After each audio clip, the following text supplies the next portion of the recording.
हमने पिछले भाग में देखा कैसे परम शिव ने ब्रह्मा को सृष्टि रचना का आदेश दिया। अब शुरू होती है सृष्टि की प्रथम कथा। शिव ने आदेश दिया, हे ब्रह्मा, तुम सृष्टि की रचना करो। ये ब्रह्मांड ज्ञान, प्रेम और जीवन से भर दो। ब्रह्मा जी ने श्रद्धा से कहा, प्रभु, आपकी आज्ञा शिरोधार्य है।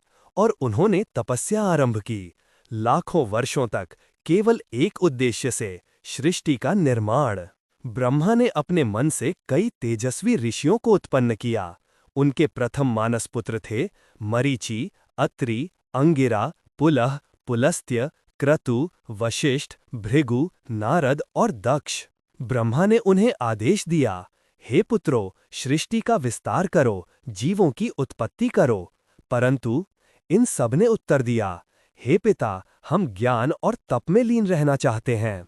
उन्होंने ध्यान मार्ग अपनाया और सृष्टि विस्तार से विमुख हो गए।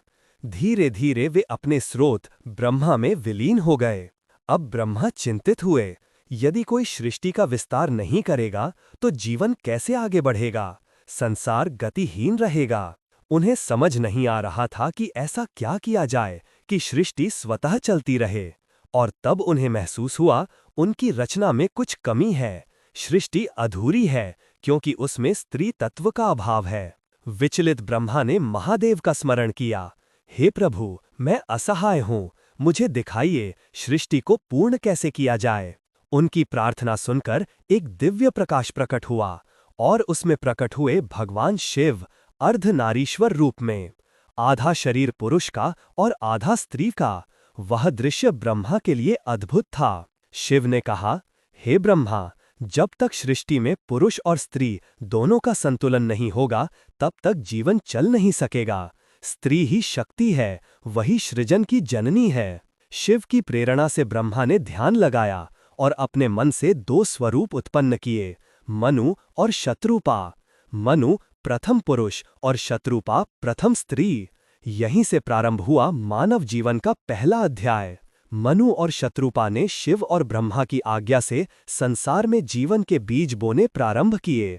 धरती पर पहली बार प्रेम, परिवार और जीवन चक्र शुरू हुआ। समय बीतने लगा, सृष्टि विस्तार पाने लगी। अब ब्रह्मा ने अपने अंग से एक और तेजस्वी पुरुष उत्पन्न किया, दक्ष प्रजापति।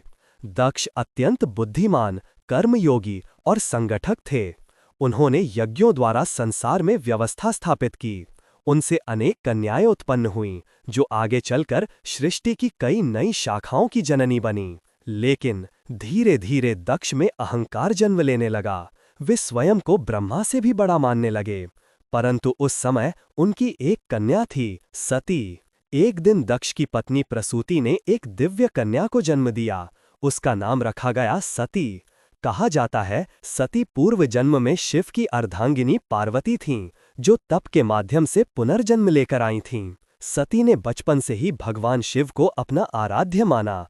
उनका हर श्वास, हर प्राण शिव नाम में लीन रहता था। दक्ष को ये सब पसंद नहीं था, क्योंकि वे शिव को एक विरक्त भस्मधारी योगी मानते थे। फिर भी सती के कठोर तप और भक्ति से प्रसन्न होकर शिव ने उन्हें स्वीकार किया और हुआ विवाह, जो सृष्टि का सबसे पवित्र मिलन कहा गया।